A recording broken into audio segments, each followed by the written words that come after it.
नमस्कार दोस्तों, जय हिंद। कैसे हैं आप लोग? आशा करता हूं ठीक ही होंगे, क्योंकि आज आपके मूल अधिकार जागने वाले हैं। तो तैयार हो जाइए मूल अधिकारों के बारे में जानने के लिए।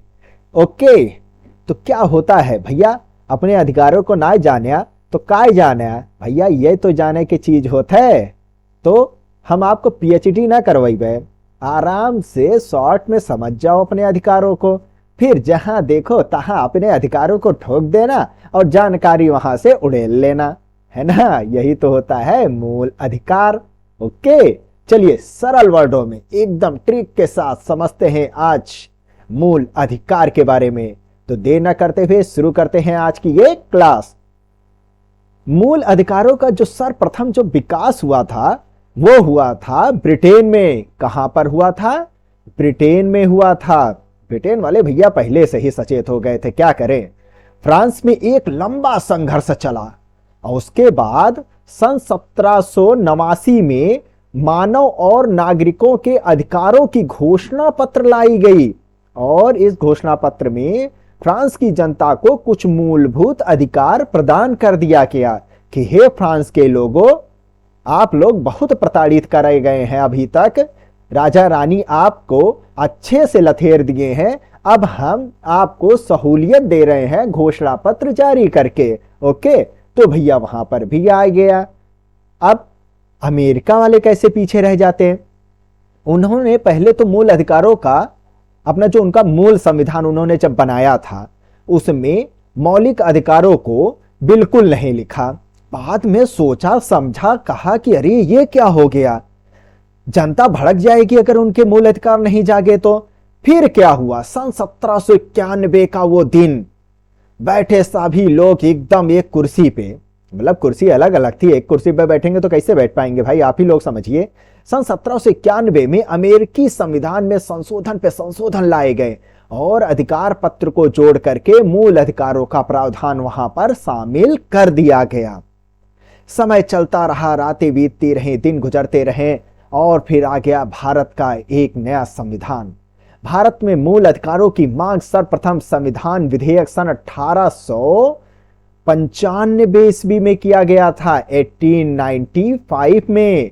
ओके, अंग्रेजी सत्ता का ही दौर चल रहा था, तभी ये बात उठना शुरू हो गई थी, क्यों ना भारतीय लोगों का मूल अधिकार जगा दिया जाए।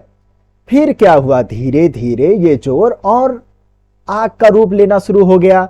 फिर हमारी श्रीमती एनी बेसेंट जी के द्वारा, हाँ बिल्कुल यही, होम रूल लीग, कुछ याद आया?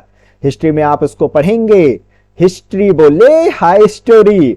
अब इन्होंने अपने कॉमनवेल्थ ऑफ इंडिया बिल में, इसके माध्यम से इन्होंने संविधान की बात कही, मूल अधिकारों की बात कही। ओके, फिर सन 1928 में जब नेहरू रिपोर्ट, और इसे प्रकाशित कौन कर रहे थे? मोतीलाल नेहरू द्वारा इसको लाया गया था, इसमें भी ये बात उठाई गई थी मूल अधिकारों की।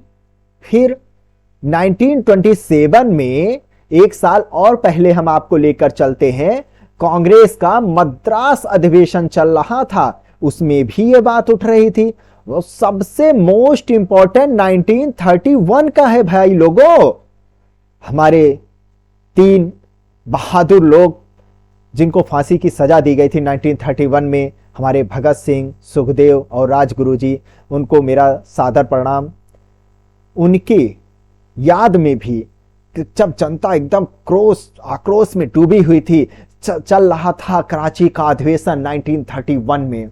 ओके, वल्लभ भाई पटेल जी इस अधिवेशन की अध्यक्षता कर रहे थे। ओके, और तभी उन्होंने मूल अधिकारों की बात कर दी थी। देखिए ये पॉइंट कहां से आ रहा है। फिर 1935 का टाइम आ गया, इसमें भारत शासन अधिनियम लाया गया, लेकिन इसमें भी मूल अधिकारों को शामिल नहीं किया गया था। अंग्रेजों ने सोचा अरे छोड़ो, क्या शामिल करें, अरे भारतीय जनता भारतीय है, अपने जो भी उनकी मतलब कि अपने अधिकार के लिए तो भाई वो लड़ेंगे ही, बाद में शामिल करना ही पड़ा। लेकिन 1935 में भारत शासन अधिनियम में यह मूल अधिकार शामिल करा ही नहीं गया था। फिर क्या हुआ? धीरे धीरे समय बीतता गया, फिर मूल अधिकार तथा अल्पसंख्यक अधिकार के संबंध में एक परामर्श लाया गया, वल्लभ भाई पटेल जिसकी अध्यक्षता कर रहे थे। ओके, अल्पसंख्यकों के लिए भी ये बात कर रहे थे, मूल अधिकारों की बात कर रहे थे। अल्पसंख्यक की बात हो रही है तो एक पॉइंट यहां पर आप जान लीजिए, भारत में 6 अल्पसंख्यक श्रेणी में रखे गए हैं। एक तो है मुस्लिम, दूसरे हैं पारसी, तीसरे हैं ईसाई, चौथे हैं सिख, पांचवें हैं बौद्ध और छठे हैं जैन। ये अभी भी अल्पसंख्यक के दर्जे में इन्हें रखा गया है। लेकिन अभी हम बात कर रहे हैं मूल अधिकारों की, तो इसके लिए जो परामर्श समिति बनाई गई थी उसके अध्यक्षता कर रहे थे वल्लभ भाई पटेल जी, हमारे आयरन मैन। वाह क्या बात है। फिर क्या हुआ, यही समय चलता रहा, बाद में उसे लाया गया। अब हम चलते हैं मूल अधिकार किस भाग में रखा गया है, कौन से अनुच्छेदों में इसका जिक्र किया गया है और कितने कैटेगरी में इसको बांटा गया है। भैया ना जनबा तो कैसे अपने मूल अधिकारों से सचेत हो पाइबा, जाने पड़े ना, बुझे कि ना। अब चलते हैं आगे, भाग 3 में इसका जिक्र किया गया है ना। और अनुच्छेद 12 से 35 तक है ना, पूरा मूल अधिकार भरा पड़ा है। अब इतना तो पढ़ने का तो आपको टाइम नहीं होगा, मैं आसान शब्दों में समझा दूंगा, ऐसे वैसे कैसे भी आपके दिमाग में एंट्री कर जाएगा। मूल अधिकार भारतीय संविधान की एक मुख्य विशेषता होती है, इसे संविधान द्वारा लेकिन परिभाषित नहीं किया गया है, इसका कोई डिफिनेशन नहीं दिया गया है हमारे संविधान में, जस्ट उसको मेंशन कर दिया गया है। ओके, ये पॉइंट याद रखिएगा। अब क्या होता है, सामान्यतः मूल अधिकार राज्य के विरुद्ध नागरिकों को प्रदान किया गया है, यानी कि कोई भी सरकार आपके खिलाफ कोई कदम नहीं उठा सकता है कि पता चला कोई कानून ले आए वो ऐसा जो कि मूल अधिकारों को हनन करता हुआ पाया जाए, तो ऐसे कानून को सुप्रीम कोर्ट कहेगा एकदम रुक जाओ उसी जगह पर, ये हमारे भारतीय नागरिकों के मूल जो उनका अधिकार है उसका हनन कर रहा है। तो यही मूल अधिकार जो है ऐसे खतरनाक कानून जो हमारे अधिकारों का हनन कर रहा होता है उनसे रक्षा कर रही होती है। ओके, अब समझ गए कि मूल अधिकार राज्य के विरुद्ध नागरिकों को प्रदान किया गया है, हमारे नागरिकों को, खुद हमको भी दिया गया है यह अधिकार, आप लोगों को भी दिया गया है यह अधिकार कि आप ऐसा किसी भी कानून जो आपके मूल अधिकारों का हनन कर रहा है उसके खिलाफ आप पिटीशन दायर कर सकते हैं, अपील याचिका दायर कर सकते हैं। ओके, अब किंतु कुछ मूल अधिकार व्यक्तियों के विरुद्ध भी प्रदान किए गए हैं। सर ये क्या, व्यक्तियों के विरुद्ध भी? भैया कुछ लोग होते हैं बच्चों से काम करवाते हैं, बाल मजदूरी भी करवाते हैं, या कुछ ऐसे कार्य करवाए जाते हैं जो नहीं करने चाहिए, या किसी के जाति धर्म को लेकर के उनको गिराया जाता है, नीचा दिखाया जाता है, उसके खिलाफ, अनटचेबिलिटी के खिलाफ, ये सब जो मामले होते हैं वो होते हैं कि एक व्यक्ति दूसरे व्यक्ति के मूल अधिकारों का हनन ना कर सके, वो बात बताई गई है। जैसे कौन कौन से इसमें अनुच्छेद आ जाते हैं, अनुच्छेद 15 तो डिटेल में हम समझेंगे, काहे इतनी जल्दबाजी मची है, अभी तो आप इतना जान लीजिए जिसमें लिंग, जाति, धर्म, मूल, वंश, इन सब की बात कही गई है। फिर अनुच्छेद 17 अनटचेबिलिटी, 23 और 24 अनुच्छेद में भी बात कही गई है जिसमें बलाश्रम की बात कही गई है, इन सब की बातें कही गई। ओके, आगे हम इस पर डिटेल में चर्चा करेंगे। तो 15(2), 17, 23 और 24 एक व्यक्ति का दूसरे व्यक्ति के मूल अधिकारों का हनन न किया जाए, ये वो अधिकार दिए गए हैं इसमें, ये पॉइंट याद रखिएगा, ये 4 अनुच्छेद। नेक्स्ट है संविधान द्वारा मूल अधिकार केवल नागरिकों को प्रदान किए गए। अब ये कुछ अधिकार हैं वो विदेशी लोगों को बिल्कुल नहीं दिए गए हैं। विदेशी लोगों, तुमको कोई भी अधिकार नहीं दिया जाता है, अगर इन 5 अधिकारों में तुमने दखल किया तो ठीक ना हुई है। कौन कौन से अधिकार केवल भारतीय नागरिकों को दिया गया है? अनुच्छेद 15, अनुच्छेद 16, अनुच्छेद 19, अनुच्छेद 29, अनुच्छेद 30। सिंपल गाने की तरह 15, 16, 19, 29 और 30। ऐसे याद कर लीजिए, याद हो जाएगा आपको। कितना आसान है, केवल नागरिकों को दिया गया है यह अधिकार, विदेशियों को यह अधिकार बिल्कुल नहीं दिया गया है। मूल अधिकार की जो प्रकृति होती है वो पॉजिटिव और नेगेटिव दोनों होती है। यानी कि ये पॉजिटिविटी मतलब कि हाँ किसी के अधिकारों की रक्षा कर रहा है, एक पॉजिटिविटी भी दिखा रहा है, साथ में एक प्रतिबंध भी लगा रहा होता है कि आपको हम ये अधिकार तो दे रहे हैं लेकिन आप किसी के अधिकारों का हनन ना करें, इसके लिए हम आप पर प्रतिबंध भी लगा रहे हैं। तो एक रूप से ये नकारात्मक पॉइंट हो गया कि अधिकार तो मिल रहा है लेकिन पूरी तरीके से वो अधिकार नहीं मिल रहा है। समझ रहे हैं, आपको बोलने का तो अधिकार है लेकिन कुछ भी ऐसे ना गपागप बोलना शुरू कर दीजिए, पता चला दिक्कत हो जाए तो वही चीजें नकारात्मक चीजों में आ जाती है। ये सकारात्मक में तो आपको अधिकार दिया ही गया है, भाई बोलिए आप, लेकिन वो चीज ना बोलिए जो कि इस देश के लिए, इस देश के संविधान के लिए, अन्य लोगों के लिए खतरा बन सके। ओके, चलिए नेक्स्ट पॉइंट है नागरिकों को प्रदत्त स्वतंत्रता। अब नागरिकों को अनुच्छेद 19 व 25 से लेकर 28 तक सकारात्मक प्रकृति के मूल अधिकार दिए गए। इसमें एकदम सकारात्मकता एकदम भर भर के पड़ी है। ओ माय गॉड, है ना, अभी हम समझा चुके हैं आपको। और नकारात्मक मूल अधिकार राज्य की शक्ति पर निर्बंध के रूप में है। वही निर्बंध, बंधन से आपको निर्बंध कर देगा, है ना, मतलब कि एक बंधन के दायरे में, है ना, राज्य की शक्ति पर एक बंधन लगा रहा है, निर्बंधन कर रहा है वो आपको, जैसे कि अनुच्छेद 14, 15, 16, 21 आदि द्वारा प्रदत्त मूल अधिकार जो होते हैं। ओके, तो इसे याद रखिएगा, ये नकारात्मक मूल अधिकारों में आते हैं। तो इसमें पूरा वैसे नहीं इसको याद उतना रखने की जरूरत है। मेन चीजें जो आप याद रखिएगा, एक तो ये याद रखिएगा कि व्यक्तियों के जो विरुद्ध दिया गया है 15(2), 17 अनुच्छेद, 23 अनुच्छेद और 24 अनुच्छेद। और केवल नागरिकों को जो अधिकार दिया गया है 15, 16, 19, 29 और 30। ओके, तो ये अधिकार केवल नागरिकों को दिया गया, ये अक्सर पूछ लिया जाता है एग्जाम में। अब नेक्स्ट पॉइंट है, इसमें संसद साधारण विधि द्वारा किसी भी प्रकार से कमी नहीं कर सकता है। ओके, कि संसद जो है, जो साधारण कानून बना करके कोई कमी नहीं कर सकता है।